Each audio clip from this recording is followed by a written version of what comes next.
ইকোপার টুর current level যা থাকতেছে যখন টাইম কাউন্ট করতেছে অটোমেটিক সেইটা বেড়ে যাচ্ছে।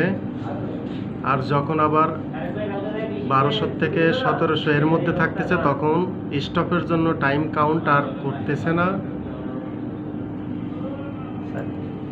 এখনো ফুল সিস্টেম রানিং আছে। এই যে এখন টাইম কাউন্ট করে আবার স্টপ করে দিছে ফুল স্টপ হওয়ার জন্য। এই যে 1790 আছে, স্টপ টাইম 400 সেকেন্ড। যখন 6000-এর উপরে যাচ্ছে, এই যে 65,000 যখন হচ্ছে তখন স্টপের জন্য টাইম কাউন্ট করতেছে। এই ভ্যালুটা অটোমেটিক লাফালাফি করতেছে ইকোপার 2 রাডার ভ্যালু।